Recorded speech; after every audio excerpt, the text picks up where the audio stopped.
Welcome. We'll be working in a combination of voice and chat today. And this is a brand new program that we've designed just for this conference. So you're our partners in making this work. So if there are blips, we hope we can get through those without difficulty. And being as most of us are elders, we're used to blips.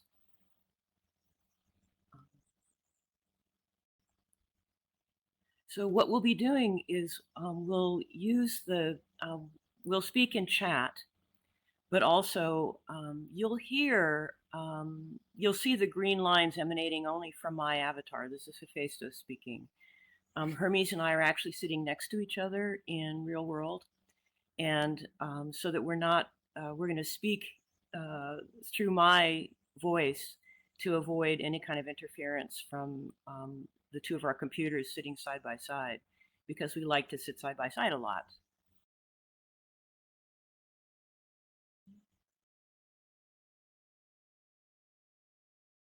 So what we're here about today is what does elderhood mean in our society? What does it mean to us?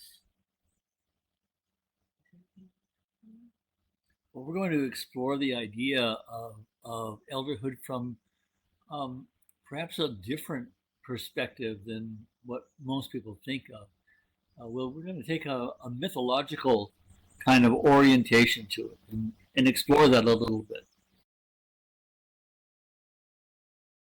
So thanks for joining us. And as we've said, we're here today to work and play with the idea of elderhood in our society and in our own lives. So what we've arranged is for some of the text that'll appear in chat using what's called the speakeasy, but we'll also be speaking off the cuff and voice as we go along.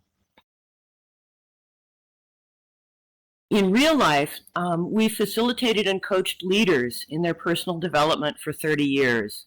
That's how we first met. We're also both artists, and we see pretty much everything we do as a kind of art. And that includes getting older. So we apply what we learn to everything we do as well as we can.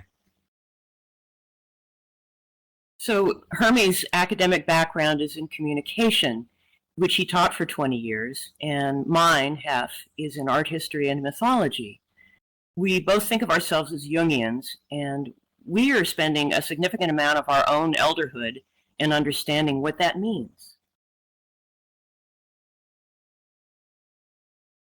Together, we developed a model and system for understanding human values that we use in real life. And we'd like to work with that a bit with you later in our session today. And actually what you'll see on each side of the space here is a board with 12 different sets of values that we'll be looking at a little bit later. But if you have the curiosity to be looking at that during the time that we're working, and like to think about which two of those would come closest to expressing who you want to be as an elder, you might just be thinking about that as we go along through the program.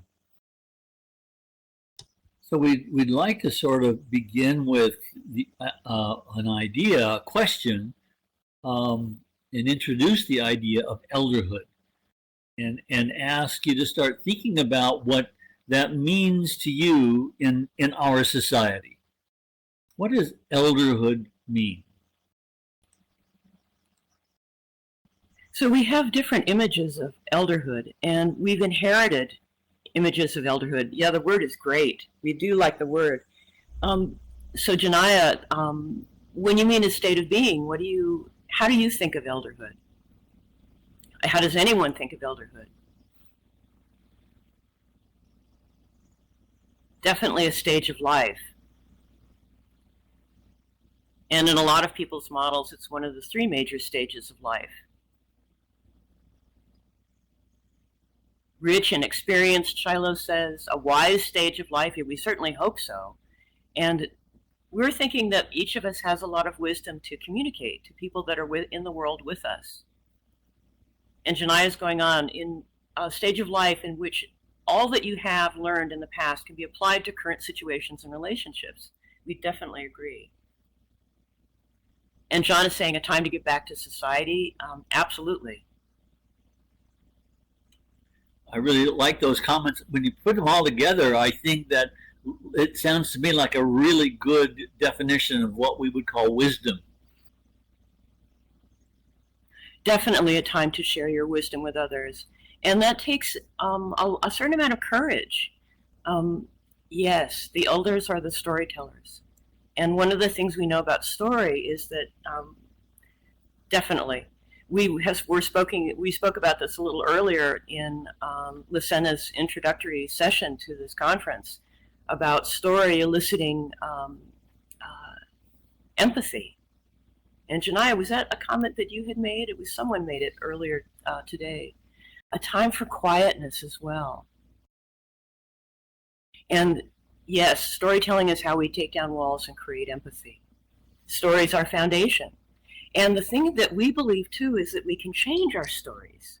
So we saw, as you came in, some of you saw this slide that's an African proverb. When an old man, and we would say an old man or an old woman, dies, a library burns to the ground. And I think that that's a really beautiful way of saying it. Does anyone have an opinion on that, or how you would interpret that for yourself? It's a lovely metaphor, and that library too is a bit like a neighborhood. And I think that metaphor, that that saying really speaks to a gap in our societies, because in the modern world, oftentimes the wisdom of elders doesn't get heard, it doesn't get listened to, and it doesn't get appreciated. And so there's some value there that I think that oftentimes gets missed. That's one of the things we'd like to try to bring up and address a little bit for each of us. And I think too, I agree with Janaya that, and I think many of us have had this experience. There was so much that later in life now, with them gone, there were things I never asked my parents, my grandparents, that I have no way now of reaching. And without each person's story, Janaya is making the comment, without each person's story, our collective myth is not complete. And we believe this is very true, that each of us has something absolutely unique to offer, and it's sort of our job to bring it into the world. Yes, elderhood is a time of bringing wisdom of times that the new generation may not experience, may not have access to. I mean, I'm sure that there are a lot of things that all of us can think of that we sort of wish that people who are coming after us now had experienced, particularly since our world is changing so quickly with technology. And Liz made the point that we want to provide a place to get those questions asked and those stories out, and it's sort of part of each of our job, perhaps, as part of our job as eldering, to get those stories out. Another part of our job, of course, is to be who we are and to understand who we are at this stage of life. And Janaya is talking about working with kids, which is amazing. When you can get with younger people, there's such, there's wisdom that we can impart, but so much we can learn. And I think that when we have the opportunity to work with younger people, which Hermes and I are fortunate to be able to do in our work, I think it's going to make us stick around on the planet in good shape a lot longer. Oh, Janaya is saying that working with kids is your passion. Yes, and they come with so much wisdom. And you're talking about the kids, Janaya? Yeah, if we could stop schooling it out of them, boy, that's another whole session we can work on, is how do we get out ideas there? How do we get people to do what we think is right in a world that is so separated right now, so divorced. We're so divorced from each other. It's a really dramatic time, and it's hard to know how we should be in this world. One of the tools that we use a lot, and that we would likely use a little bit today, is the use of story. And everybody can tell stories. from children all the way up. And learning to tell and learning to listen are fundamental to this way of learning to appreciate what people have to share.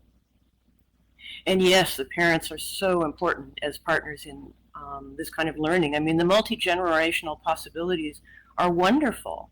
And it just seems like there have been other cultures and other times, and other cultures still, where generations are more closely related to each other, they spend more time in the same space. And there's a valuing of the elder.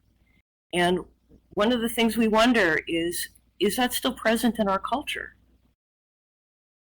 And Janaya is talking too about the nature of immersive and interactive stories, the kind of stories that we can share when we're in and out of each other's spaces, sharing the space with each other as elders and sharing the space with the people who are coming after us as well, the people in midlife and their children and our grandchildren and the ones coming up behind them. Yes, beautiful points that Janaya is making about not just passively telling someone a story, although there are beautiful stories to tell, but giving other people ways to engage with stories, make them their own, and listen to their versions of them, to listen to what comes out of them, and to create stories together ourselves that way. Beautiful. So we know that there are still places in the world where elders are venerated, but it's not in general the case in what we think of as the modernist world. And one of the definitions for that is that as moderns, we claim that we have no myths, that myths are stories from the past that don't really touch us very much, that don't have much to do with who we are today. And Shiloh is pointing out that cultural studies point out that traditional Hispanic households had extended households and may have integrated elders into the household. Japanese culture traditionally did integrate elders into their lives, and they were respected. And when I lived in Hawaii many years ago, there was a lot of generational contact constantly. In fact, there's a word for it in the Hawaiian language. It's called ohana. And people really respect each other and love each other at all ages, and they spend as much time together as they can. Yeah, in our current world, we seem to be obsessed with money, power, and roles, as Janaya points out. And the modernist world does tend to exclude elders. So when Lucena is saying that listening to stories is also a piece of this, that you forced her kids to listen to her reading at bedtime so that I could read them. And then they started to write their own stories. And Janaya lived in Japan for 10 years, where they still revere their elders. Yes, and share the same family home. So one of the things, Jung asked a really good question. And the question he asked was, what myth is living me?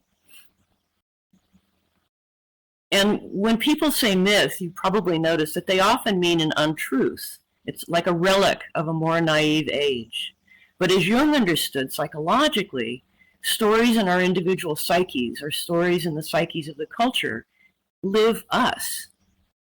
It's sort of like, we can choose a story to tell and live it in our own way.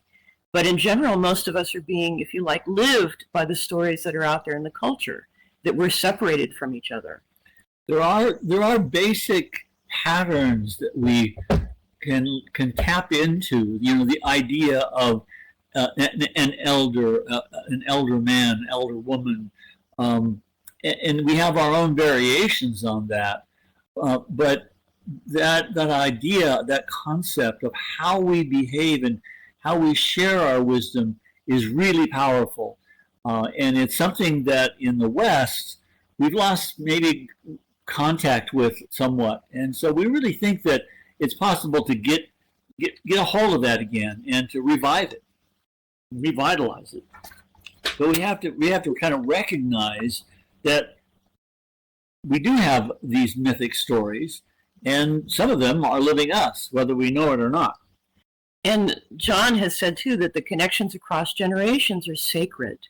children and grandparents get so much from each other because they both have time. And that's beautiful because it does sort of skip generations that way, doesn't it? You know, in some of the best experiences I've had, it doesn't really involve the parents so much as I had a wonderful relationship as a child with my grandmother, which I treasure, and really helped to form who I am in ways that are really important to me. And I hope to have the same thing, and I get to have the same thing at times with my own grandchildren. And yes, Liz, please do feel free to add all your comments and questions in text. If you voice, we may hear you as well. And don't let us forget anybody. So we're trying to keep track of both. So thank you. So when lacking a personal mythology, if we lack a mythology about who we are, particularly as elders, our lives are very greatly affected by the myths of our culture. And if we think we have no myths, they're even more powerful because they're coming out of the unconscious, the collective unconscious, if you like. But there they are. Thanks, Janaya. And I missed Oso's point. Oh, yeah, the big family facilitates passing of the common ethos more easily. Indeed. We fully agree with that. Yes. So we do, you know, and all of you can comment on each other's comments as well. Please feel free. Jean, oh God, what's her name? Houston has a wonderful definition of myth, which is actually paraphrasing a Roman poet named Sallust. And she says, myth is something that never was, but happens all the time. We recognize it all the time. And those are mythic things. So there's a myth to being an elder. There's a myth of elderhood. And whether it's the one that's happening in our culture right now or the one that we create for ourselves, particularly if those are not in alignment, those are powerful. May I talk to save my fingers, please? Oh, certainly. Yes. Thank you. I actually shared Second Life with my granddaughter. They lived quite a ways away from me, and we had a lot of experiences together before they moved, and we missed each other. So I took it upon myself. I had an island that I could make quite secure because at the time she was only 13. Her dad, longtime game player and World of Warcraft, helped her make an avatar. We worked together until he was satisfied. Okay, I'm ready for Jessica to use this. So she would come in world. Yes. So she would come in world. We'd make an appointment, and we met once a week, and we played Scrabble.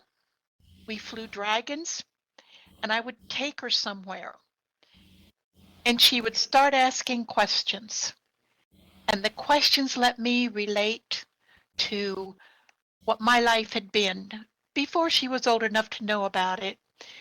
And every now and then her dad would join in, and we would talk about things would make, in Second Life, made things or ask questions about First Life. Did you ever do anything like this? Out here, she called it out here. And we would laugh and we would share a few things, and she would say, wow, I want to do that. But what I enjoyed most was I did get to be with her. We really did feel like we were together, and I miss those times.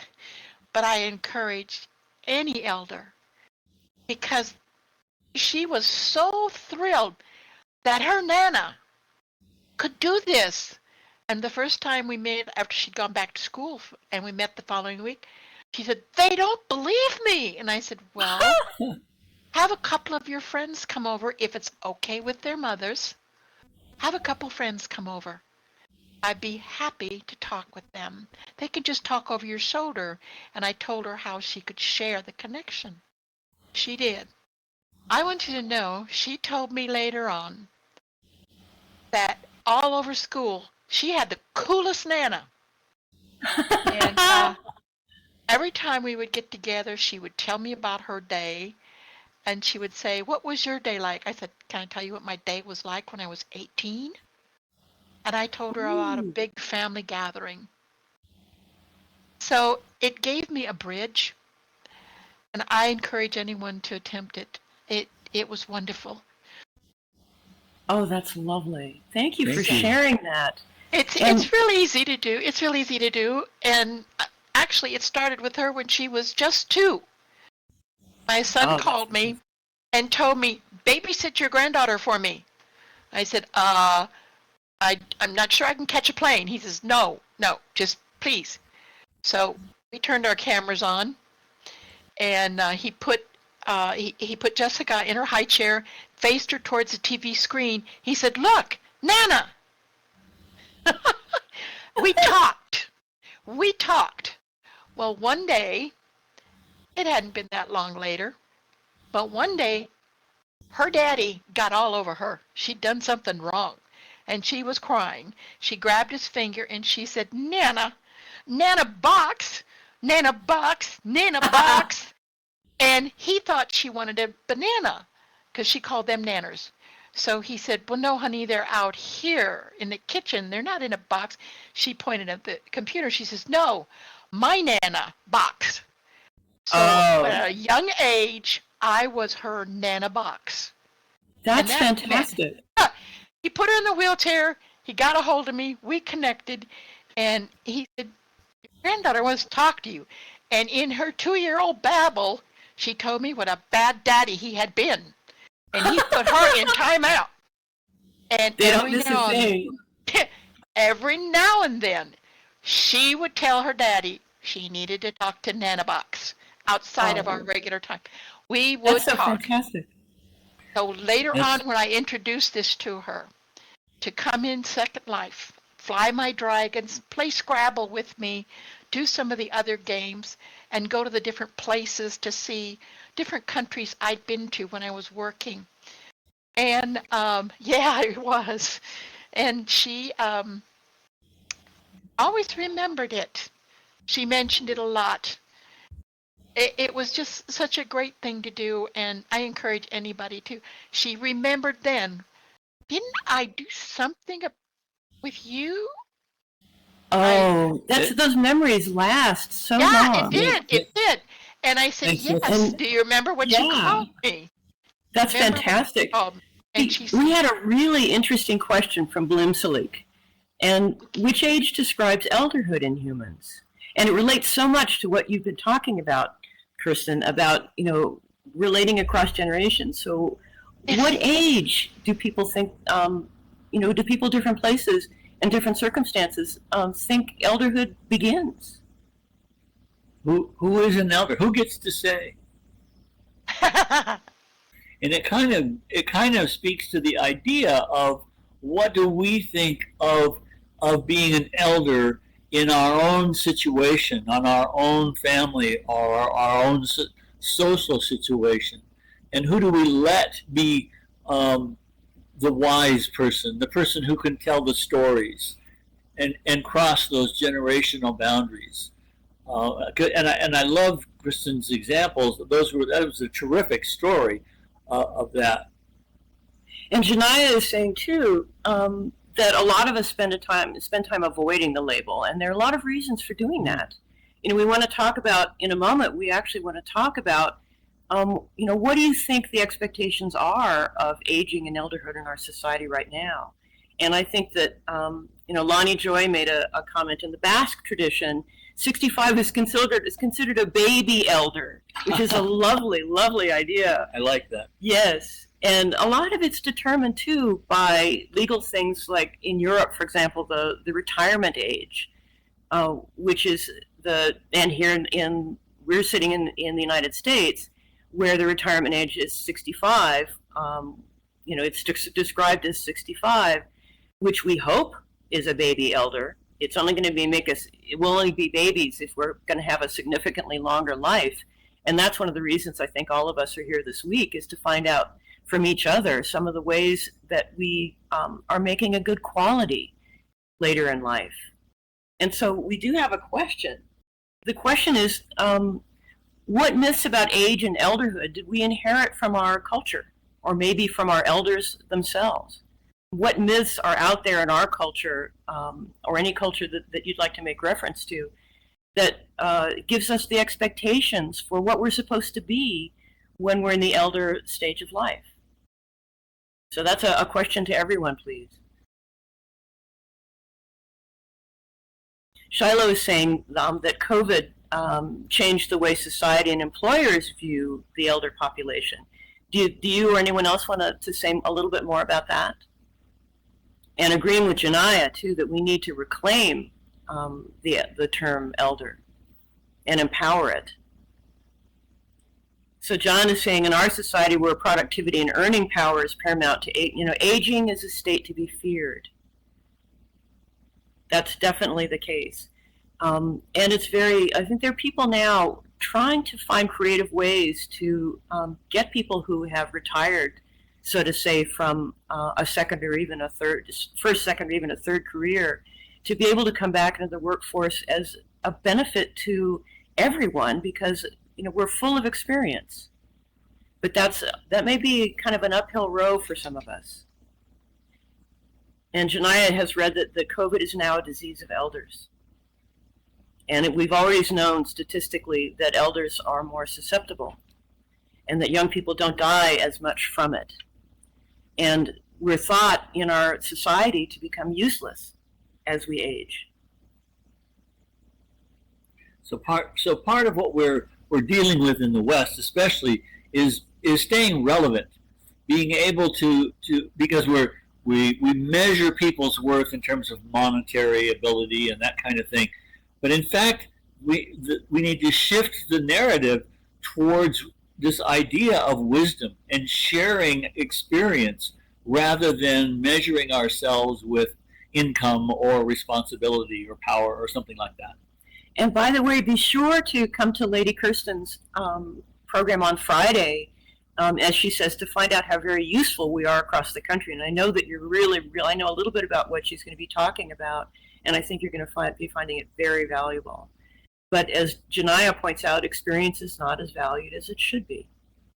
And I don't know, if any of you have the same experience that I often have, is that everyone, so many of the people that I work with that are younger, are making mistakes that I made, we made, people around us made so many times. And, we do have to relearn things for ourselves in our own lives, but there's a lot we probably wouldn't have to redo if we were actually listening to people with more experience.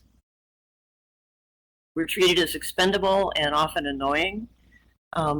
These are comments again from Janaya, and asking, what is relevant? And actually, we'd like to hear more about that, asking what is relevant.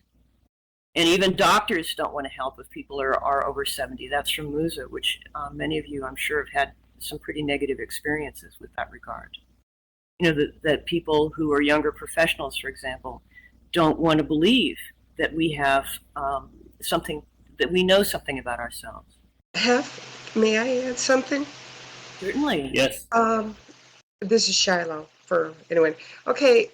Thank you. I didn't have internet for a couple of months after, when I had gone into the hospital and then it come out. So I didn't have internet. And I thought, well, I'm going to go look at the obituaries at the New York Times to see who passed away, in celebrity status. Raquel Welch had passed away, Johnny Carson had, passed away, and, people that or if I had been a sports aficionado, I would recognize it. What impressed me more was the age of the people who had passed away.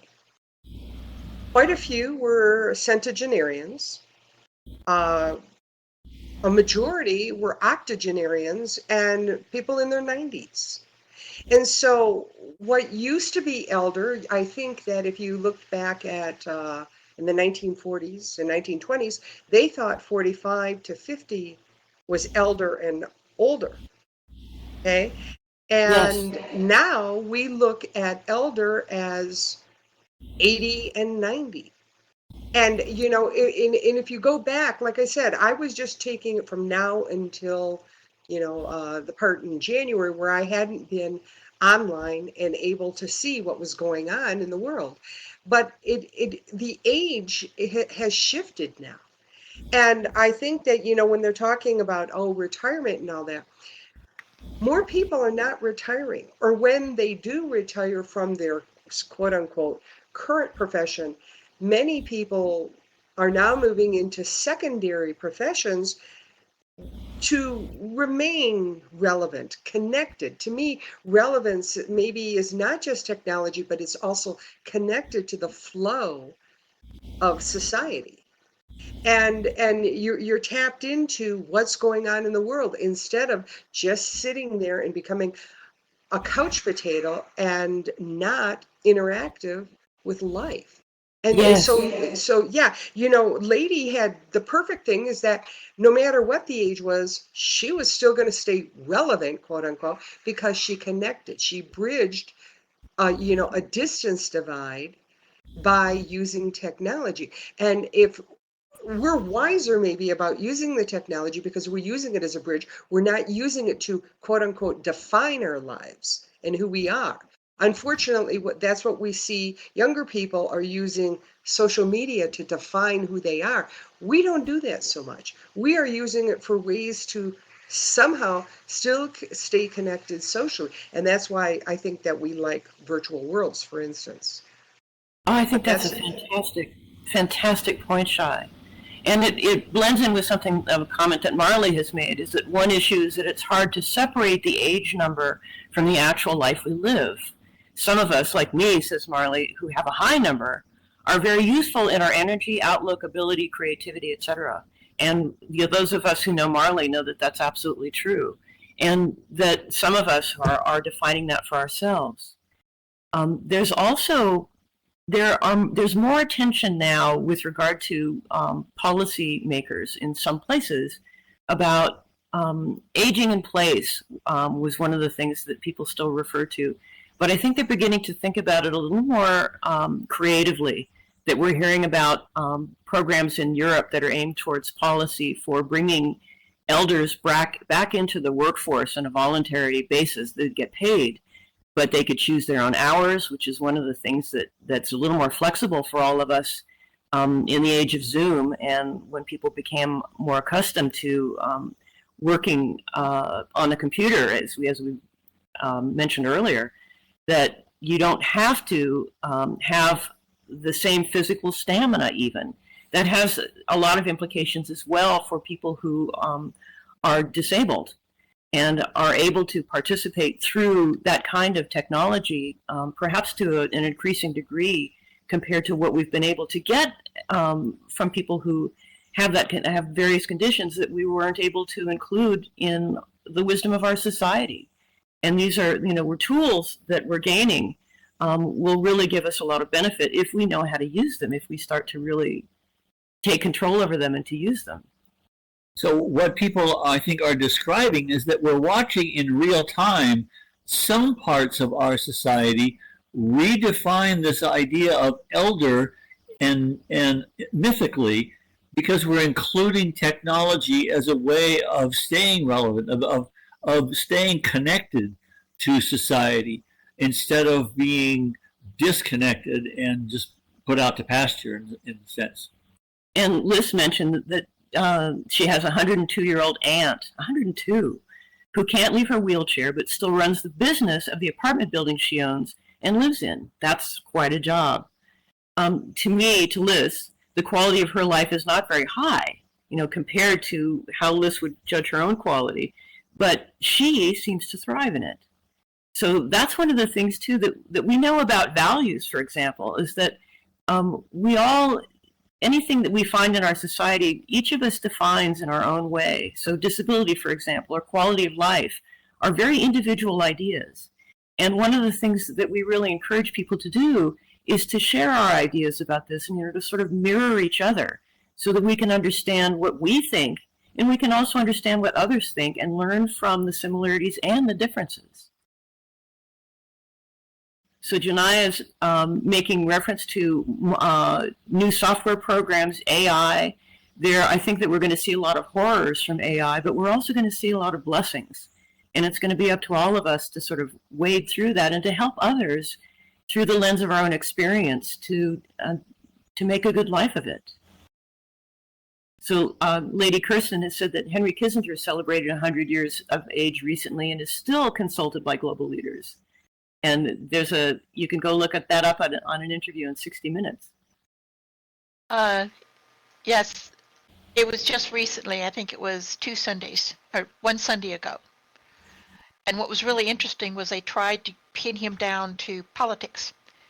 And he said, look, you are here because I'm 100 years old. I am not interested in the politics day to day. I'm interested in sharing the wisdom of all my years and talking with the leaders that I have around the world. So it was absolutely fascinating, and the full one, if you go to the site that they will tell you to see the full interview, was absolutely fascinating. And I just sat there and grinned through the whole thing. He was lucid, he was relevant, and he didn't let that people put him into a political pigeonhole. It was very admirable. So, I'm sorry, he's one of my idols. That's fantastic. That's really great too, because when we work, people have so many difficulties in what we always have done. We're human, but communicating with each other, and conflicts can arise. And one of the things that those of us who are really trying to get a certain kind of message out, or to really have to help someone to understand from our point of view, is to push back when people try to derail us. Not necessarily that that's their intention, but we need to keep control sometimes of the message in the ways that we can do that, that are not insulting to people or abusive, but to really take the authority that should be our right as elders. That's one of the things that for me, I think is something that I really want to cultivate, is to understand that I have a certain amount of authority that I can share, and it's my job to do that. So that does call into question about the idea of what do we each individually think of ourselves in terms of elderhood. It goes back to that question that the Joseph Campbell question about what myth is living me. What do I really think of myself in terms of being an elder and getting older and staying relevant? What does that mean? And do I have any say in the process?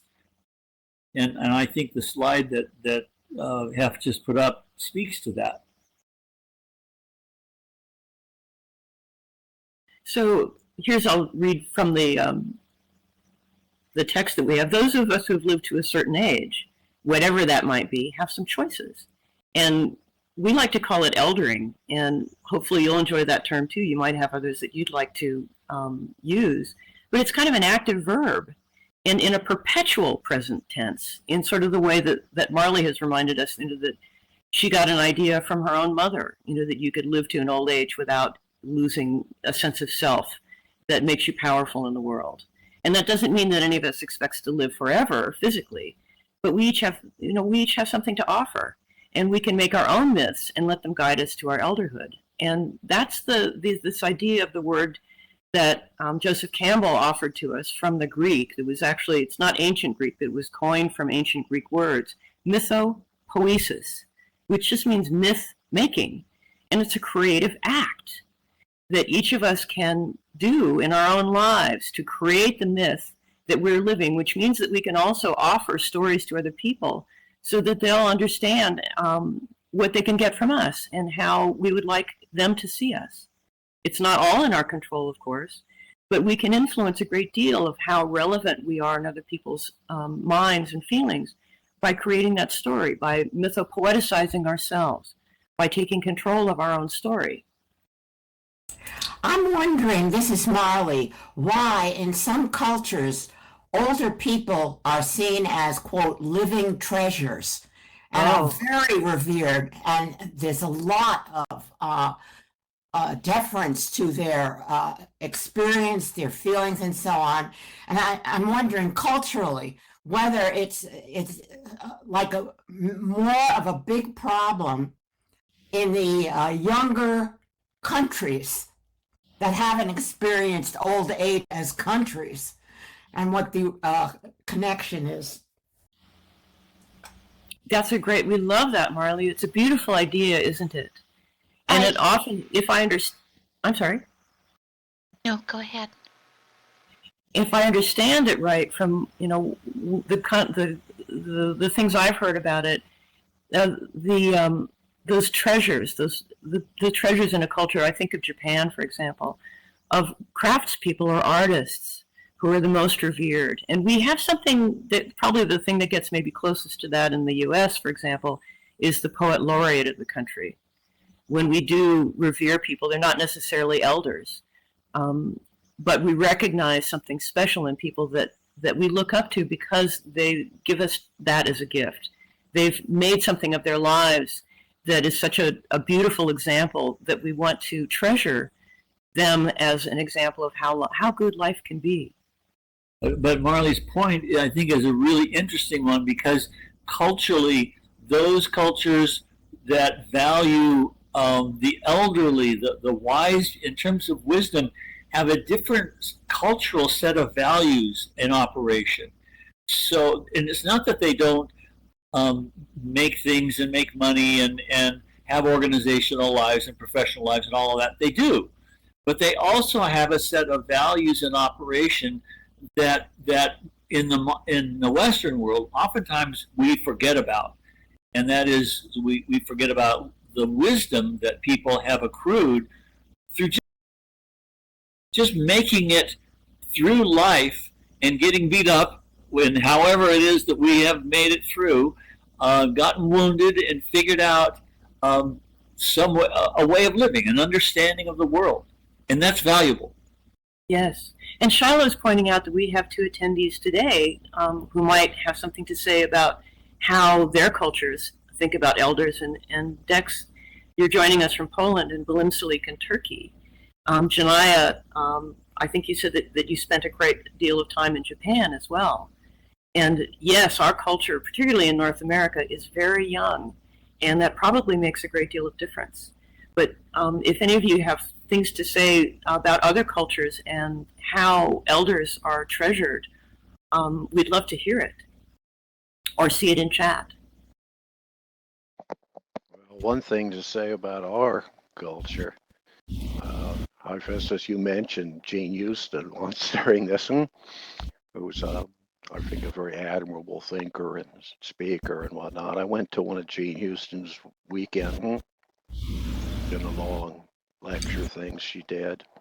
One thing that I took away from it, remembered well, was a moment when she was talking about retirement communities, the American concept that you go old and you go off to move away to some place where you reserved, your little condo in some retirement community or whatever. She was talking about that, and suddenly she got this kind of angry edge in her voice and said, "No, you can't do that. You must not do that, We need you. Your grandchildren need you. You can't go to Sunny Acres retirement community, I thought that was pretty cool, anyway, the way she put that. Thank you, stranger.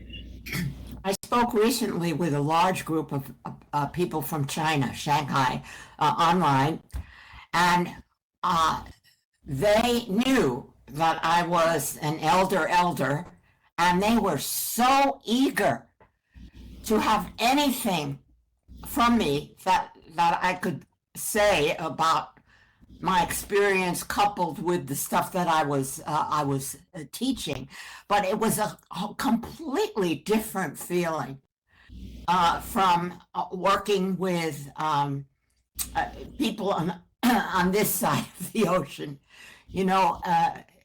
so I could actually experience that kind of deference and eagerness to learn from the oldest people that they could find. I mean, it was really an amazing thing. What a beautiful experience. That is so great. So it is different. I mean, I'm glad I had that experience in person because if someone had just told me about it, I might not have taken it in the same way, but it was so evident. That's so wonderful that you had that kind of experience. I mean, that's really beautiful. And so people have been commenting too along the way about, for example, trades and skills and arts pass through family lines in many cultures, and then often have come down through cultures. The arts and skills have come down through many generations. For example, in Pueblo cultures, we live here, and actually in real life we live in southern Arizona, and there's a lot of indigenous culture that's available to see, and people are still living it. Some people live on the reservations or in the communities or in the pueblos, and other people will come into the cities. But when they do, often it's to take things back from our world, and if you like to put it that way, that can benefit them. For example, healthcare practices. They are willing to share indigenous practices, but they also want to be educated in medicine and therapeutic counseling, for example, to help some of the issues that go on in their own communities. So they're reaching out, they're preserving their own, and they're also reaching out and they're taking it back to their own communities. I wanted to, before it got away from us, two comments, Alex and Dex, and it tied into a lecture I recently attended on the internet because of groups I belong to. Like AI came up and that. I went back now. I go back to the internet before there was a browser. There wasn't even a Mozilla. There was no place you could get on from a university, and you better know it, internet protocol. So Yes, it's been a while. What Dex and Alex were saying, I wonder now, because now there's a lot more internet in Poland and Turkey. We've had it in America available to kids forever, it seems. In my viewpoint, over the years that I have been involved in the internet and in implementing it for different groups and being a part of the IEEE, the Neutral Net, and all of these internet groups, now metaverse groups, do we say? But anyway, the internet groups. I've noticed the shift happening the more technologically adept the population becomes. Now, that's just my viewpoint. And remember, I come from technology. But to me, I saw the children as they were growing up with it. Now, my son and I grew up with it, of course, and that's how my granddaughter and I kept our connection. But this erosion of the respect for elders with the kids on the internet a lot more, and they're very adept at using it, but not very wise in what they listen to. And looking at Alex and Dex and where they're from, their youth didn't get on the internet as early as the American youth did. And I wonder if that hasn't had something to do with eroding cultural respect for family and elders because the kids have got the internet. I'm not knocking the internet. I'm not knocking it.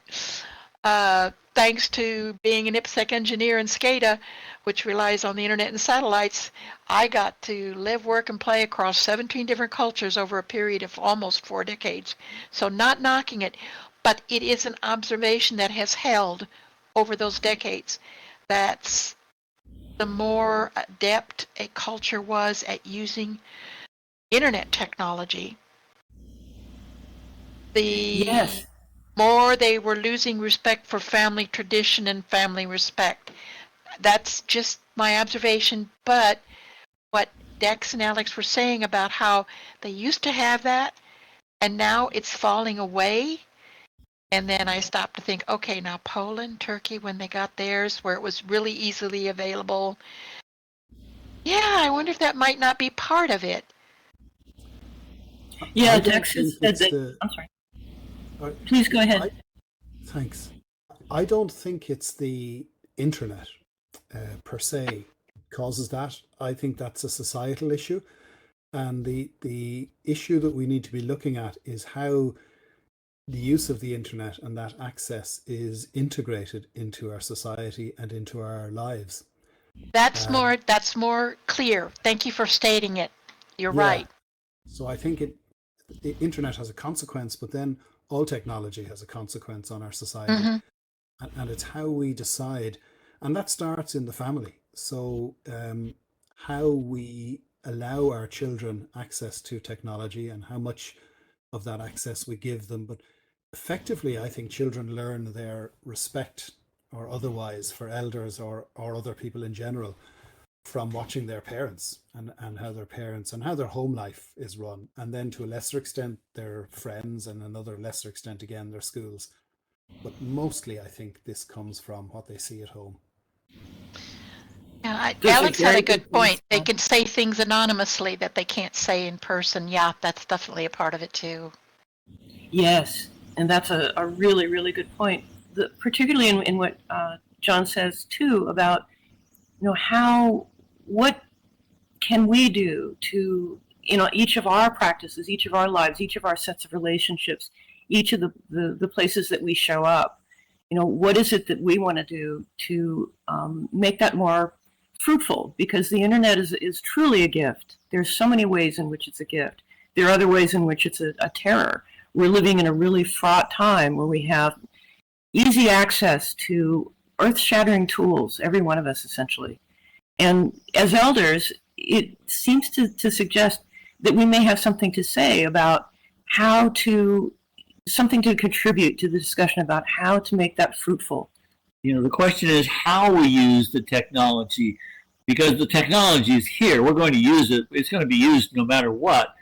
But so if we take the time to show people that we can listen, that we can share, that we can respect one another through the technology, no matter whether it's through Second Life or any other channel or mode or platform, it's still the values of respect, listening, connecting with other people are there. They look a little different, but the next generation will still begin to understand them, so that the story that they tell about how they relate to one another will look and sound different, but underneath it will be similar values. And Alex has made the comment of agreeing with what John said in a way that your time with being on the computer phone was limited when you were younger by your parents. And that a lot of the kids that Alex runs into online seem like they're learning that they can say what they want behind the safety of their screens, that there's no, surely there are things that are, that enable people to express themselves. And yet, how do we, Shiloh makes the point of essentially helping to educate parents into the power of the internet. And, it's a very large discussion that we hear echoes of every single day, but I'm not sure how useful it is for the parent who is coping with the complexity of life as it is now and striving to give a good example to their child. And I think also what we hear generally is that the grandparents and parents are extraordinary examples. And it's good to cultivate an awareness as a part of our own personal mythologies of how influential we truly are. Not without, it doesn't mean that we go around thinking that we're the most important person in the room. I don't think any of us here would have that fantasy. But to understand that we actually are influential, and that what we say and the way that we behave carries. People see and hear. And the more we spend time with people in any way that we can find to do that, the more opportunity there is for that to happen. Easy to say.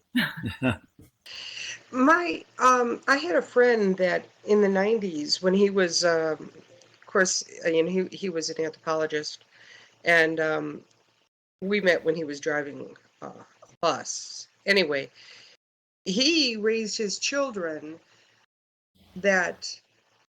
and I thought it was a very wise way to raise children.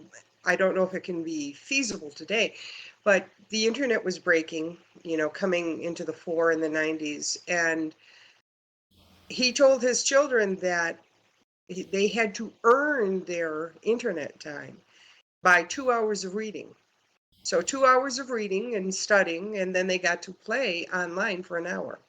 And I thought that was very great. And even as adults, because we can get carried away with the internet, if you were to use that as a budget, that we had to do regular reading and research for 2 hours before we went on to do other things with the internet, maybe we would keep the internet in a proper space within our lives. That's an interesting that's an interesting comment, Shiloh. And it relates a little bit to what Marley says too, that just one's age is not enough. It's the whole person and how they offer what they have to offer. And it also has to do with how we manage our lives energetically and holistically. That, each of us, I have to cultivate sometimes the rule, if I'm sitting for sometimes it's 2 hours. If I notice I've been sitting for 2 hours, I get up and go outside, because even if I feel like I'm interrupting myself, because it's better to give my brain something else to do and then return to the next task. You mentioned the word research, which is really a precious word. And one of the things that we fear is that the idea of research is getting lost in the noise of all the information that comes through on the internet, and that each of us really is responsible to do our due diligence about the messages that we're receiving, particularly through the internet, and to train the people around us, and particularly our children and grandchildren, to do the same, to respect people and to listen, but not to take everything at face value until we ask questions. We understand where people are coming from, where they got the information, why, if they're originating it, why they feel the way they do. What experiences caused them to believe the way that they do, and we'll learn amazing things. But it's an idea that, one of the things we try to teach, in our educational processes, when we work particularly with younger people and older people too, is to cultivate the art of asking questions and listening, and active listening, which means that you ask questions to keep a conversation going, to find out all you can find out. And by the way, when we're doing that, we reduce our own assumptions.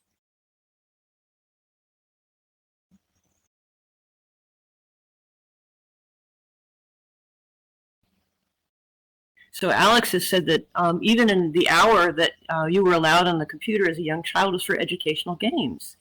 Very young kids allowed to play games that should really be saved for much older kids that can at least somewhat grasp the concepts of what they're seeing on the screen has a real life and serious implications. We wonder sometimes, and I'll speak for ourselves, we're wondering sometimes about shoot 'em ups, that there's a lot of this is a very old idea that, even as old as radio, film, and television, that seeing certain kinds of violence habitually, what does it do to our psyches? But it's so much more available on the internet. And that Alex was not allowed to freely play first-person shooter games until he was much older, which sounds to me, speaking for myself, like a really enlightened idea. And thanks for sharing that experience. You have to be careful with that kind of approach to technology, I think, because you also have to recognize that children live in their society. That's and if true. all their friends have access to something, I don't think it's simply the right approach to reduce or bar their access. You've got to be very careful. Bernard Stiegler, the French philosopher and activist, referred to technology as a pharmacon. It is both the cure and the poison, and I think that's where it lies. We're back again to what kind of influence we can have on the children that are around us, whether they're our children or our grandchildren or indeed other people's children. And children learn by watching. So it's what they see us doing is what will inform their behavior most of all. And I think one of the things that we have as we get older, and this is why I mentioned earlier, time, is that we have time.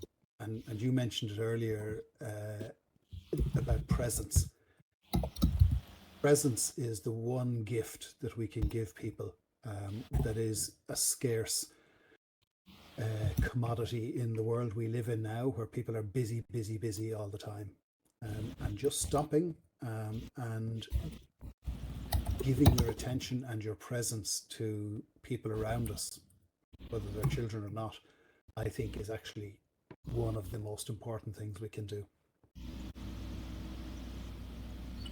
I think that's a really good point. And the earlier the Henry Kissinger example, I think, was a good example of him just being present and recognizing that that was the gift that he had to give at that point in his life. It wasn't about the specifics. It was about the presence and being able to give advice from that perspective. And it does slow things down, and it takes time to have that kind of relationship with people. It can be done through the internet, though, that's for sure. We just need to learn how to do it.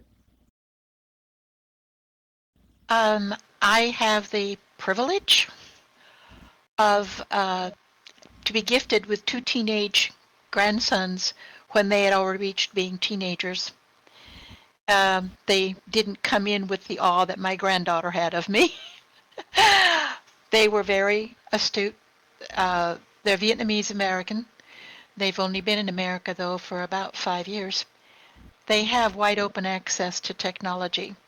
However, they did hear a few tales from their stepsister, Jessica, before she was taken from us.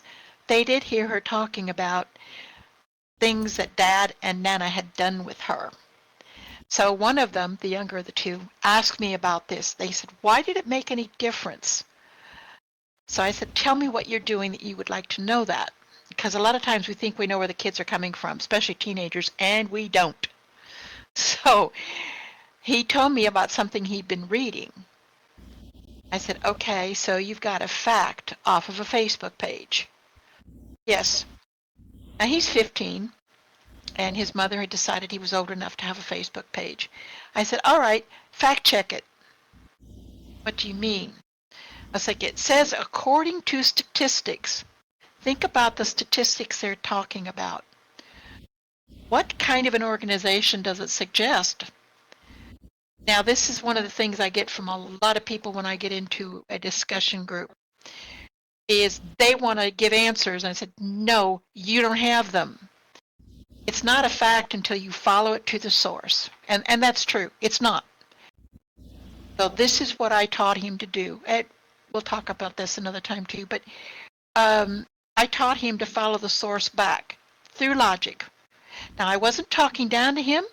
I wasn't telling him I knew everything. I was telling him, I don't know. Let's go find out. So that's what we did. Yeah, we went back to the source of who would have that. And he said, they were lying on Facebook? I said, they thought they were telling the truth. Anytime you see something that you want to take for a fact, follow it back, and you found it on the internet, especially Facebook or one of those, follow it back to the source, your source. And usually it's going to end in a .org, .gov, or .edu. And that's fantastic. I taught him how to check the validity of the website too, the one command that tells you who owns that website. Yes. Oh, so man, that's really incredible. That's what I have to do in my job anyway. But that's what I mean with the kids. You can't give them the answers. They think you're too old for the internet. But if you take them through it logically, I have never subscribed to those social platforms. Having worked on the internet for so long, I knew where the weaknesses and vulnerabilities were. But my son told me that he actually posted the source. I told him, always quote your source. So his son actually did go out, put it on his Facebook back and said, you know what? Here is where I found a different point of view, and this is a legal organization. Check it out. I cautioned him about it. Yes, that is really fantastic. And actually, that's a skill. We see people citing things less often, And now with ChatGPT, there are some really wonderful benefits and some great downsides. So because AI still does not exceed human creativity. And one of the things that we find working with younger adults as well is that they don't have research skills. They don't understand how to follow a source back in exactly the way that you described. And those of us who know how to do that, there are ways, just like you described, that we can offer that education and that training.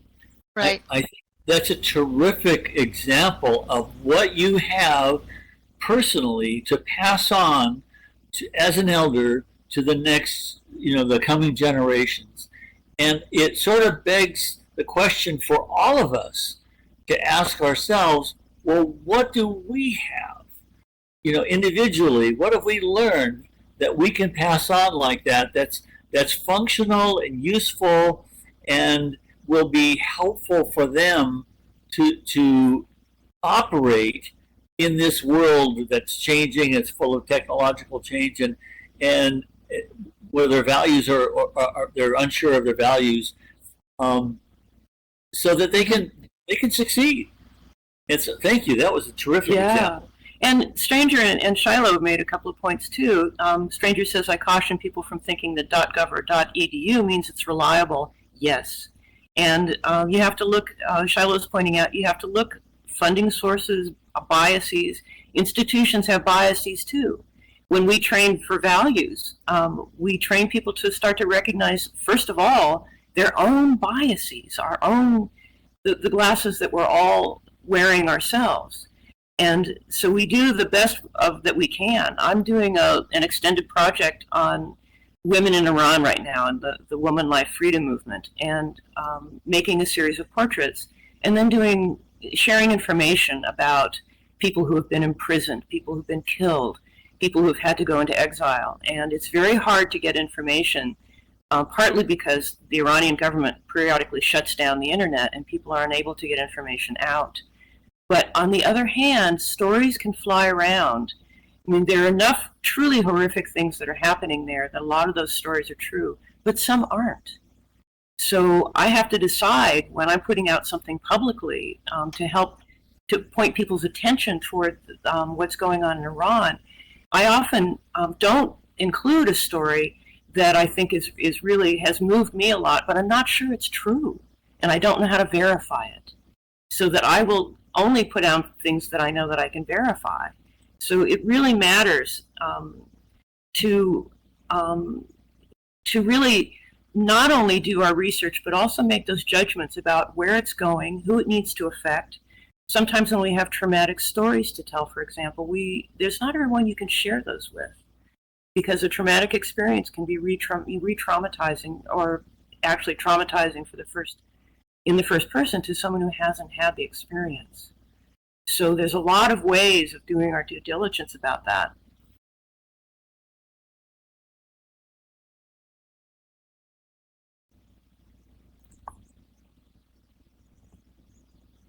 So I'm running through some of the text that we prepared for you a little bit earlier. And again, that question can be put out there generally. Does anyone have a particularly favorite mythic or fictional image of elderhood? Perhaps that you got in childhood, or one that you have now. And Shiloh's making the point that education and economic policy and so forth can be traced back to the institution the policymaker graduated from, who they learned from.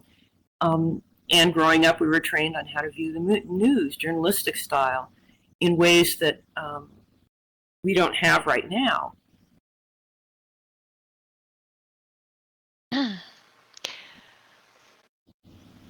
So we've talked a bit about some of the myths about age that we've inherited.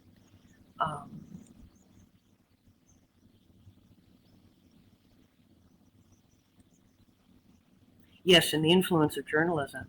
One of the things that we've been talking about in the last few minutes is really technology per se and the internet. And one of the questions that we're interested in too is, how is technology changing our cultural myths about aging?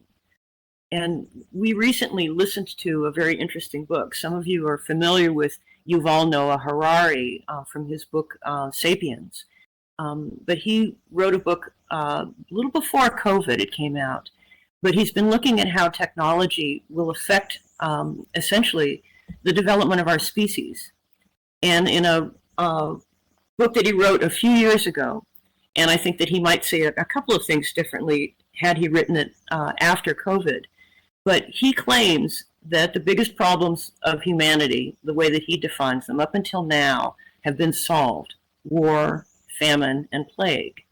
And if you have to listen to his own explanations of why he thinks that those have been solved, but that he points out that people now may die from overindulgence of things like unhealthy foods than in the past died from plagues, and that war can be avoided in ways that perhaps weren't as possible. And I'm not even going to try and replicate his argument. However, he talks about with our advancing technologies, humans will try to become gods.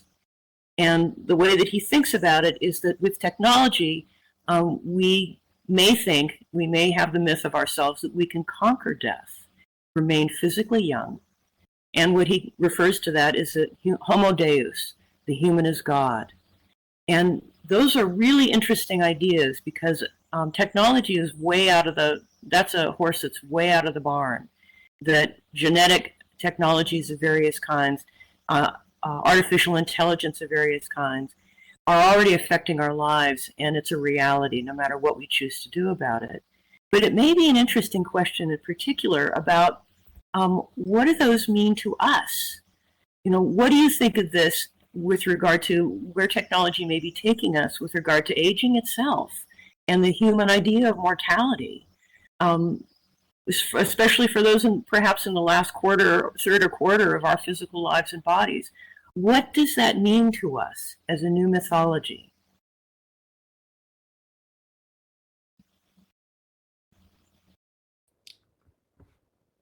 Yes, and the idea of the homo deus is not a new one either, that kings thought that they were divine.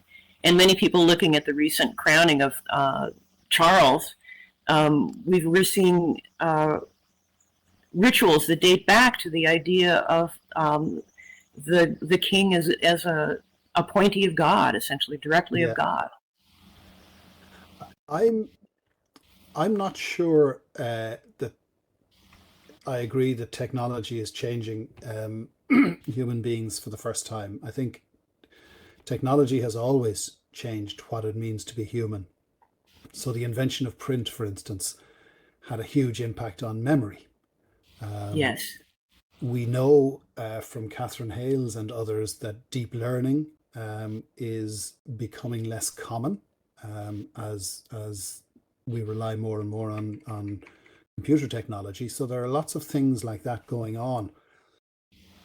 I'd be wary of looking at what the likes of Elon Musk and some of the other super wealthy people are doing in terms of anticipating a greater longevity of life and perhaps trying to find an alternative to the planet, which they've contributed to destroying, and the rest of humanity. And I think in a very fundamental way, the human experience hasn't changed at all. So everything still exists. We still have famine. We still have war. We still have excess. We still have people who live very comfortably and people who live very poorly, and quite frequently still side by side in what we like to think of as the civilized world. So the fundamental questions of what it means to be human and what our responsibility is in the world haven't really changed an awful lot.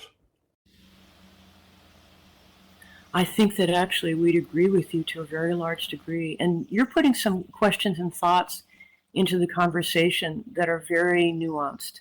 And we really appreciate that extremely.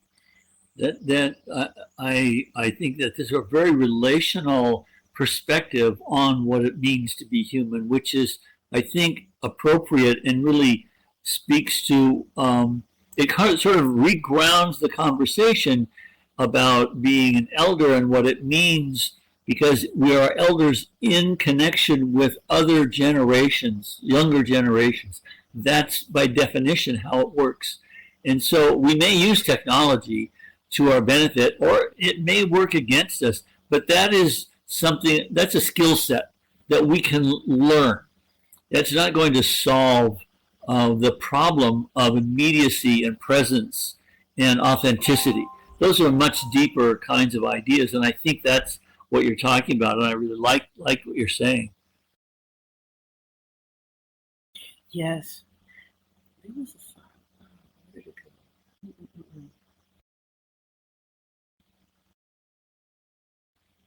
It's okay. I lost the thought there. That happens a lot. One of the things that we do agree with, and from the point of, I'm a mythologist among other things, and I find the mind, the ancient mind, to be both very different and very similar. And Socrates worried about written language, that humans would lose the ability to hold memory, to hold ideas in memory. And not only that a text, he used speaking through Plato, of course, he used the metaphor of a text out in the world, a written text, having no father, of course he used the term father, to explain its meaning, which is one of the things that we take to heart when we train about values and dialogue, is that we really, thank you for coming, Lonnie, thank you, that we really need to ask people, share our own views, and ask people questions about their own until we understand what we've been assuming and how it may be different from what people are really trying to convey to us. And it takes some sitting together, it takes some presencing, it takes being in each other's presence, which now, of course, we have the great gifts of being able to do technologically, which extends our reach with the ability to be in presence with people that are very, very far physically separated from each other, as we are sitting in this room today. And it's an extraordinary gift that we have in that.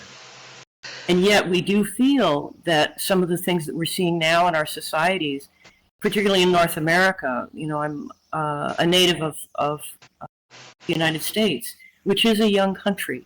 When we lived in Europe for a few years, it was much easier to understand how people had a living memory of war and how horrible it was. And really, we felt we're making an effort across borders and across cultural differences to try to be a little more considerate and concerned in their conversations with each other and not to jump. I also spent some time living in the American South, although I'm a native of California, and was amazed to learn that the American Civil War is very much in living memory for people. Many people in that part of the country, as some of you who are natives there know very well, but it was a shock in a way that something so long ago, particularly in my limited span of historical understanding, being from where I'm from, it was quite astounding for me to understand that human memory can be preserved so long through the generations. And of course, we know that goes much, much further and deeper than just 1861.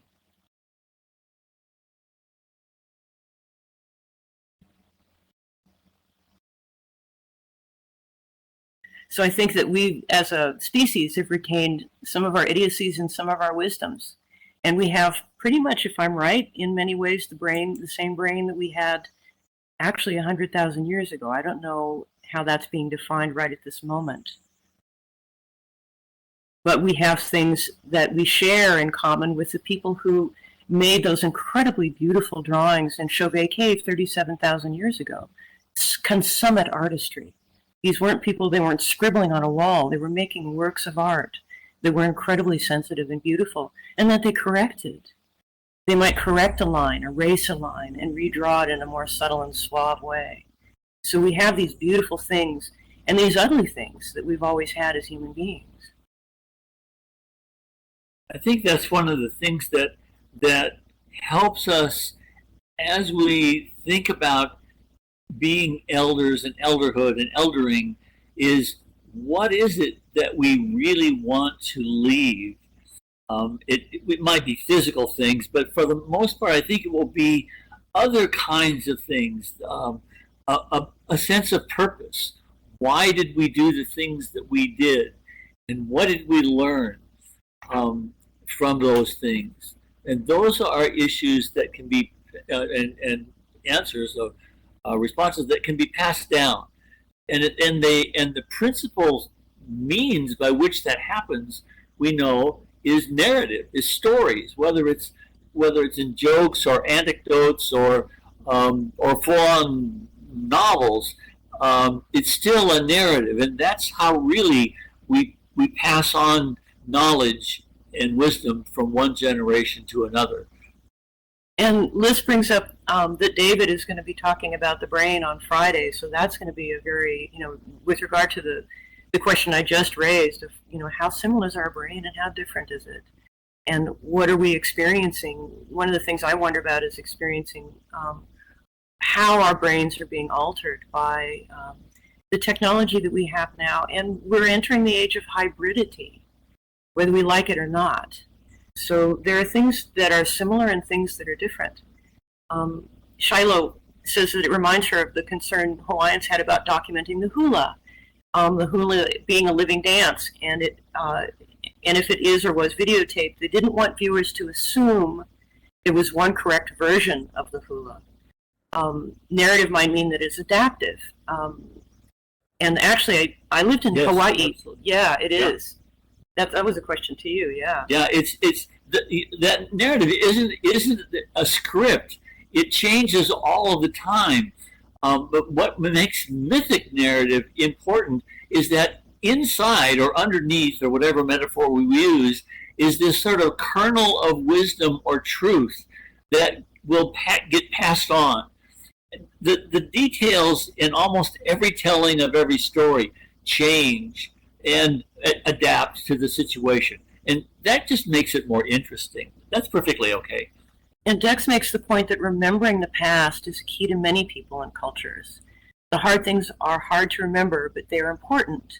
We need to learn from things that history treats as mistakes that caused horrible things to happen. And I think that relates to what I experienced when living in Atlanta, in the area of Atlanta, North Georgia, and North Carolina. And John said that in Ireland 600 years ago is still a living memory, which is an amazing thing to think about. When I lived in Hawaii through the 70s, the Hawaiian culture was dying, and people were actively beginning to try to recover it. There were very few remaining native Hawaiian speakers, and many of them, there was an island, and there still is Ni'ihau, which is the place that's reserved for people who still have the living memory and still know the Hawaiian language. And there were people, I lived in a very remote valley where some of our neighbors still spoke the language. And it was a real deliberate and conscious effort of people, younger people, working with their elders and through ohana, the family collectivity, to reconstruct a culture. And much of it would have come from things that people understood to have happened through living memory. And some of it would have been newly created in a way, newly fabricated from the memories and the remnants of objects and things and tales and stories. So that in a way they were reinventing themselves, just as the way I think we understand now scientifically that our own human memories are quite creative. They're not like storage cabinets that we reach in and pull something out. That every time we remember something, it's in essence a creative act inside the brain. And again, I don't know if I'm stating that fairly, but it's a really interesting idea with regard to our ability to create, especially our ability to create who we are as elders. It's a really interesting point about learning as well, and particularly learning by seeing people do things. So the Hawaiian dance you're talking about, the same thing applies across the martial arts, for instance, but it also applies very much in traditional music, where you start off by learning through imitation, and you imitate the masters and you play, whether it's playing music or training with the masters, but eventually you have to absorb that and make it your own. And then you begin to be creative within the structure of the craft or the trade or the training or the music or whatever it is. And it's only through that living culture that the culture develops and expands. But you do find in a lot of these areas an opposition between those who want to preserve the culture in aspic and keep it exactly the same, and those who understand that actually the culture has to change and adapt to the circumstances we find ourselves in. And that's the difference between the preserving a culture in a living way and just preserving it as a dead artifact. Yes. Yes, exactly. I think that's really important. I think it was Robert Frost, the poet, who said, first you have to learn the rules before you can break them. And he was suggesting the same kind of thing where adaptation is important and necessary, but not in just in a vacuum. It comes out of something, and I think the whole idea of generational communication across time, time binding is a term that was used in the 60s and 70s in general semantics as a way of trying to cross or pass information, narrative information, across generations. And not that it doesn't adapt. Of course it does, and it must, because the world changes, technology changes, and we have to adapt with it. But we don't have to lose our sense of purpose in the process. But in order for that to happen, we have to know what our sense of purpose is. We have to know what our values are. We have to know who we are.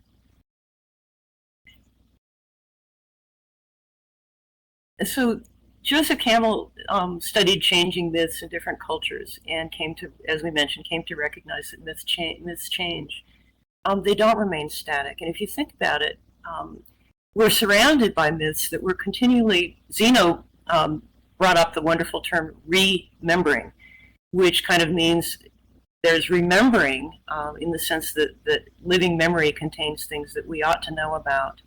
And there's an ongoing process always whereby we are remembering, almost in the sense of giving a body, a new body, to something that isn't a cherished idea, that we can give a new appearance to, give a new embodiment to, and bring to life in our own in culture in the way that we want to co-create it.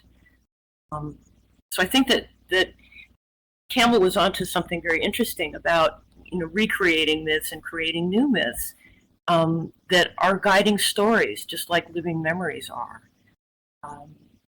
so that we're capable of changing our own myths and our own purpose of life. And just the purpose that we want to have as elders is in our control.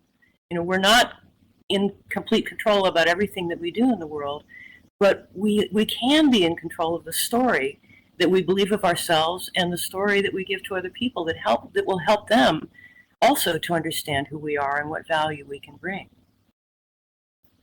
Actually, since we're having such a wonderful open conversation, we have another question to ask, and that's, if anyone would care to say, what have you learned from life that you'd pass on to younger generations, or you'd pass on to someone that you could tell that contains something that was important to you in your life that you'd like to have transmitted?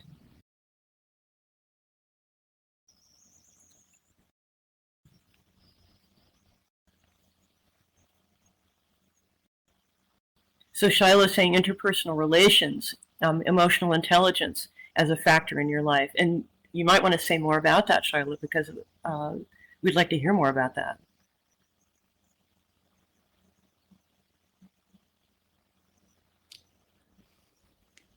Well, I'm just thinking that, human behavior being what it is, learning how to interact with your, coworkers. I think Lisa has tried to have projects at Whole Brain Health that stress collaboration. Oh, yeah. That's all a part of emotional intelligence. And I think as elder stories used to talk about, and I'm sure because you've talked about Ulysses before, these stories are adaptive, but they were also told for a reason about, pride, venturing out on your own, the Yes. stories demarcated isolation versus, connection with community. And I mean, think of Native American cultures. You didn't survive. And this is true with any culture, probably. You didn't survive unless you had the community with you. You couldn't survive alone. And I think that perhaps many of the troubles that we have in modern societies is because we have a breakdown of social and communal integration. And without that, we can't go forward. We are, in other words, being individual, being the sole, you know,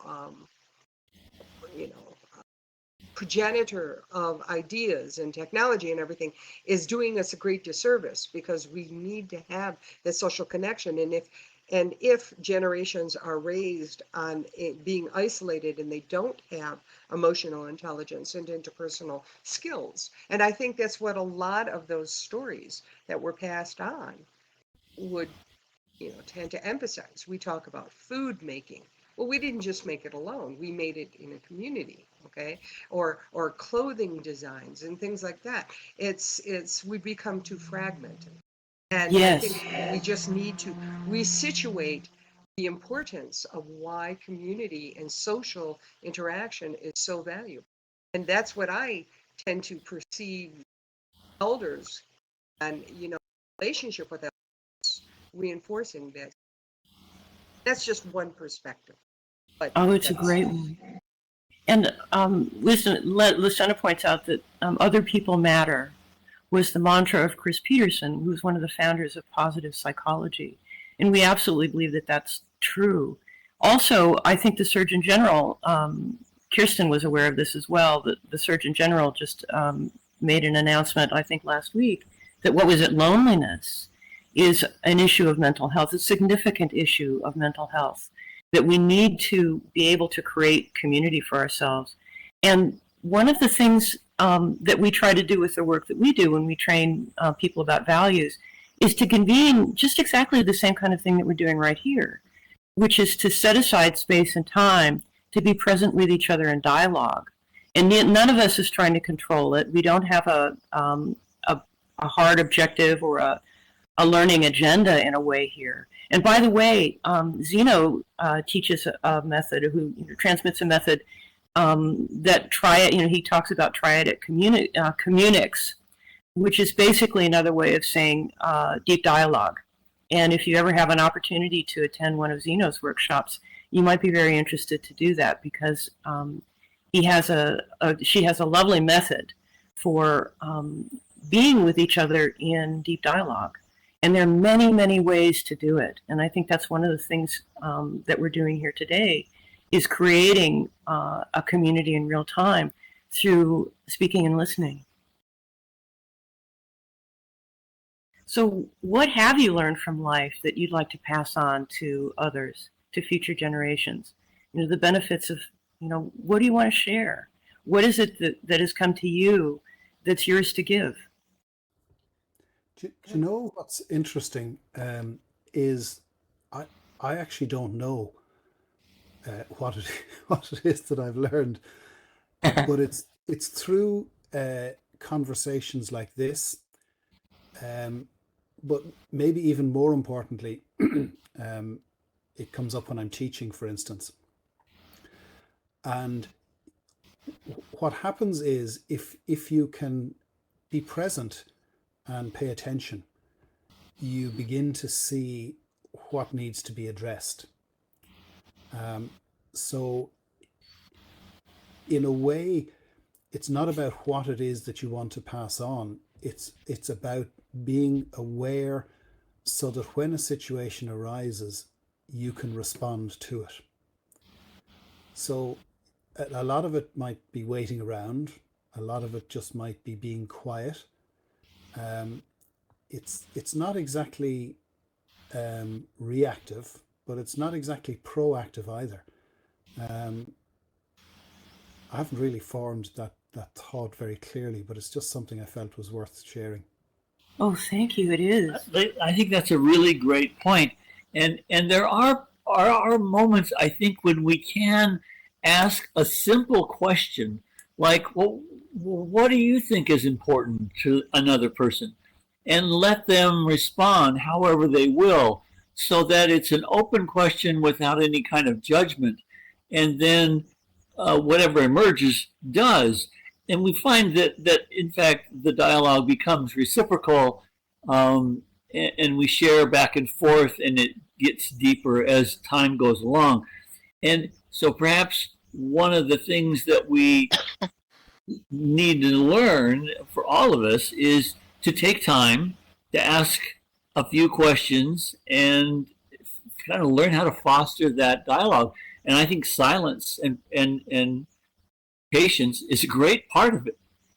I think, John, too, that the way that you just spoke is sort of a wonderful answer to exactly the question we asked, in a way, because I wonder what point in your life you became conscious of that wisdom and the importance of presencing.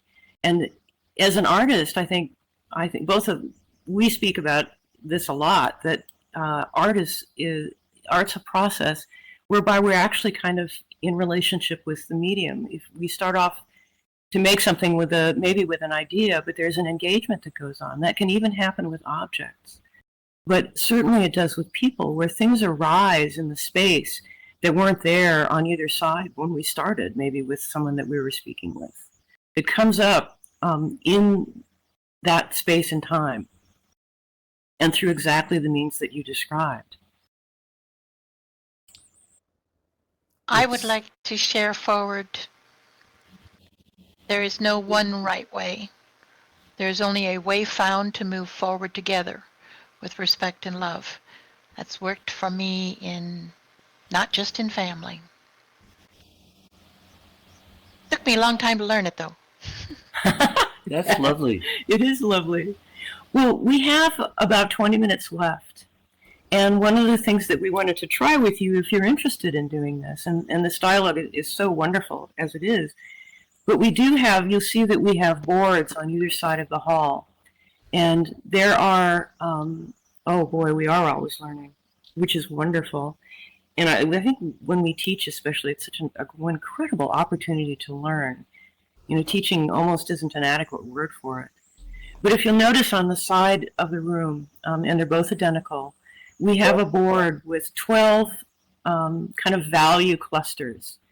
There's kindness and caring, wonder and awe, nature, rule of law, sustainability, rationality and reason, community, safety and security, spirituality, home and family, creativity, and personal integrity.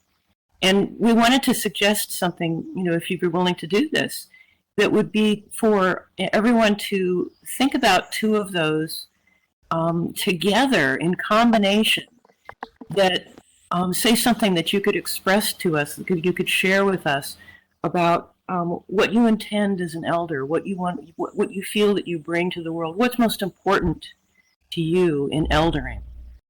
So, for example, if you were to combine nature with home and family, which is one of the combinations that a man from the local Tohono O'odham community here in Tucson brought to a group of us at a conference on cancer survival, that he said he used those two values to say that nature is so important in his culture, and it's very, very difficult to explain to outsiders, and that home and family, therefore, are so central to the way that he experiences his identity as an O'odham. But that when he talks about nature with people outside of the O'odham community, he finds it a little bit easier to convey something of the depth of the relationship to the land and to the place of the birth of that community that is so important to him and everyone that's gone before him and everyone coming after. It's just an example. But if anyone would like to choose a couple of those and perhaps think about them and maybe share them with us, what do you think? Would that be something that people would be interested in doing for the next few minutes? Hef, Yes. Thank you for sharing that, because not every culture understands how identity is constructed in relation to place. Yes.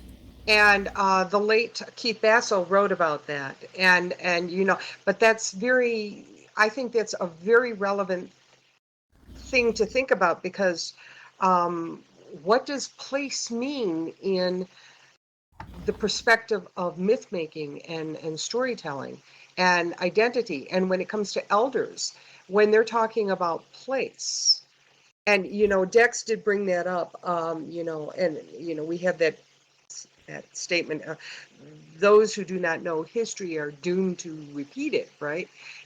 From the mistakes. But that might be also a sense of, are we understanding the history and value of place and what it means in our sense of identity? See, and if we talk about, I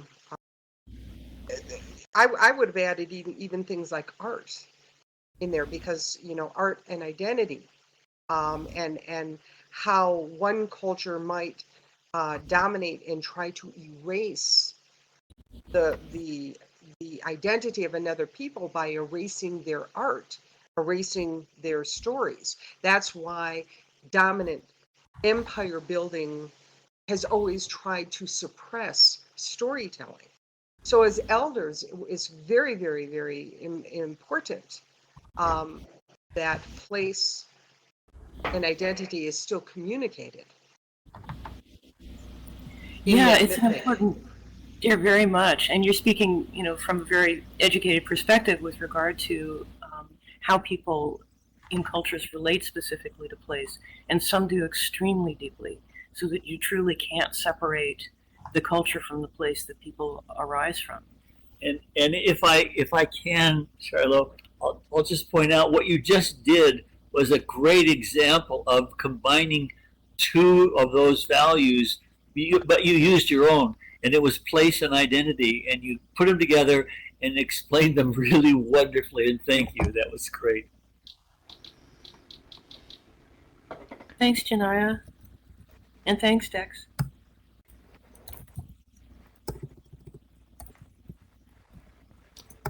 Yay! So anyone else would like to try to have an idea about, do you connect with any two or three of those in a way that you would care to share? It gets to some essence of who you are as an elder. I'd like to share care and personal integrity. And we had a conference recently in the Culture and Technology Lab, which we have at our university, called Techne, Logos, Care and the Neg Anthropocene. It did take the conference organizer about 20 minutes to explain the title, and I'm not going to go into that. But one of the key terms in there is care. And we spent a lot of time over the 3 days coming back to that word and what it might mean, and particularly what it might mean in an academic context and a research context, where it's very easy to become objective and to perhaps end up being a little bit ruthless and forgetting about care and our duty of care to ourselves and to each other. And in a way, that's what we've been talking about for the last hour and a half or so, is actually about care. And I think when you put that together then with personal integrity, you, as a guide, you've got something, I think, that's very, very important and should really be underpinning everything we do, but is very easy to forget about and to leave out. Thank you so much for sharing that. That's beautiful, and we do agree. I think that's a terrific formula for authenticity. Yes. And that's what creates a commanding story. So whatever people say, if they say it from that kind of a perspective, it will be fascinating. Because I think one of the things we're afraid of always is like, I don't want to be boring. I don't want to waste people's time. And we won't. If we come from a place where we're really authentic, it'll be interesting. I was going to say that I think the kindness and caring is really what sustainability is all about. I would even say sustainability is not, the major thing. It's the result of that other feeling. So for me, kindness and caring would be important. And also, I think I do connect it with wonder and awe. Because I think the macrocosm and the microcosm and the macrocosm are connected for me that way. And some sense of something greater than myself that arouses a feeling in me I can't even describe. And at the same time, that other feeling I have when I'm with people and really and truly concerned about them most of all have always made me feel like there's a richness to that. Oh, that's beautiful, Liz. And you said something so interesting too, that caring even comes way before sustainability. That it's the core. And actually, when one of the things we understand about values, the way that we've been looking at them, is that caring is a very foundational, it's a fundamental value. It comes to us early in life, and we change the way that we relate to it through our lives as we mature and grow. But it would underlie, the way you describe, it would underlie sustainability, because some of us, from my perspective, I would say that I care enough about the planet and I care enough about the people on it that I want to learn how we can help to sustain it. But it's a lovely connection. Thank you.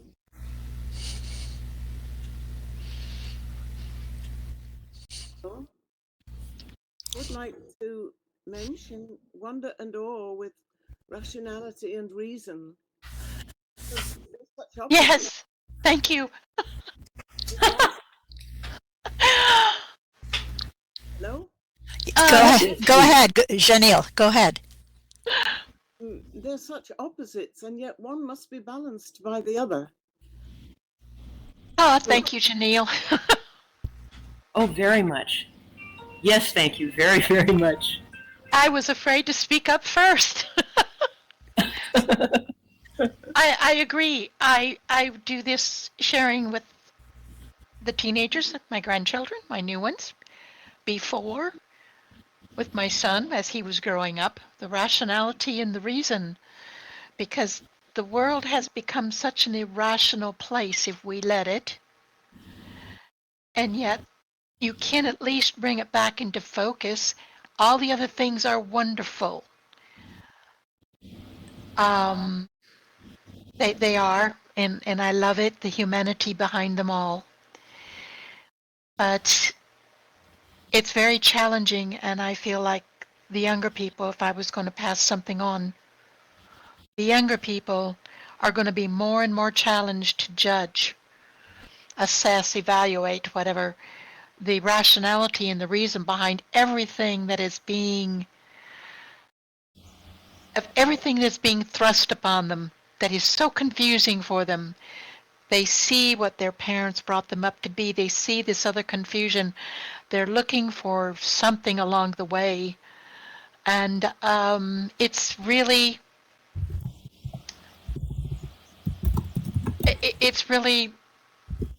it's what I share with them when they do talk to me. The rationality and reason that I can apply to a situation. Okay, now I'll stop being boring. Thank you, Janelle. Sorry. I don't think it's boring at all. I think critical thinking skills are absolutely mandatory and are more needed now than ever, because how are people going to sort through this tidal wave of information? Yes. and discern what is factual, what is opinion, what is well reasoned, and what is not. They need those skills. They're absolutely required. And two, it was a beautiful combination, that Janelle brought to us of wonder and rationality. It's not. Those are both gifts that we have as humans, and to have those together is beautiful to hear. And thank you for bringing that into this space as well. I'm hearing a lot about what we need to teach, or what we have to teach the young people, and I'm sure many of us do have important things we can impart. I'd just like to throw a word in for some of the brilliant young people in the world right now who have messages for us that we should be listening to. Boy, that's for some sure. Some of them are using that technology too. There's some viral YouTubes out right now by brilliant young musicians and all on the internet that are profoundly meaningful and are creating new stories and myths for our time. You know. That's so true. We find that when we teach as well, because it's, and like I say, teaching doesn't seem to be an adequate word, and I so love the way that John has described it. But we learn so much more about what we've been studying for decades from the younger people that we share it with, and that are sharing back with us their understandings of it and their stories. And we know that that's one of the things that's keeping us happy. I think we need, as elders, need to stay open to learn from younger people or anyone actually. I think that's part of the challenge that we have. So thanks. That's a great point. Oh yeah. Can I just hark back to something that was said earlier? When I was young, I was taught to just accept everything without question. And it blinds you. It blinds you through your life. And we must teach children, question everything. Question everything that you're told and that you read. It's so important. Oh, we absolutely agree. And that's the beauty of rationality, being such a wondrous gift that we have for using it to really understand. We're each given a gift of discernment in our brains, that is ours to use to make sense of the world. And it's our job, in a way, we think more and more, to really make sure that we're exercising that. And thank you for bringing that into the space as well. We have just a few more minutes. Is there anything that anyone would like to add to our dialogue in the very last moments of it today?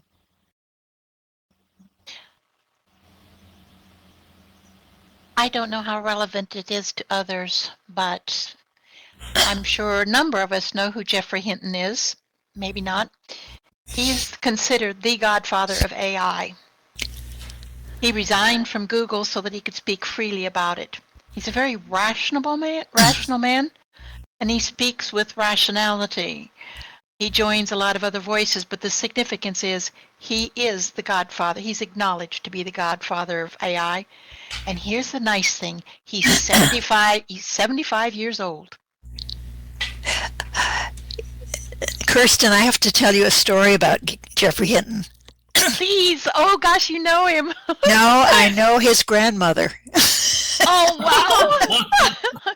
Yeah, but he's 75. When I was in my 20s, we lived in Vermont. My husband was teaching at Goddard College, which is a kind of experimental college, back in 1965. And I joined a group called Women's International League for Peace and Freedom at the beginning of the Vietnam War.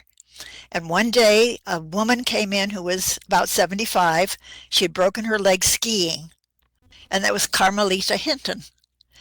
And she spoke to us. She had founded the Putney School in Vermont, and she had her children had gone to live in China during the 1940s and 50s, and were helping with agriculture in China at the time.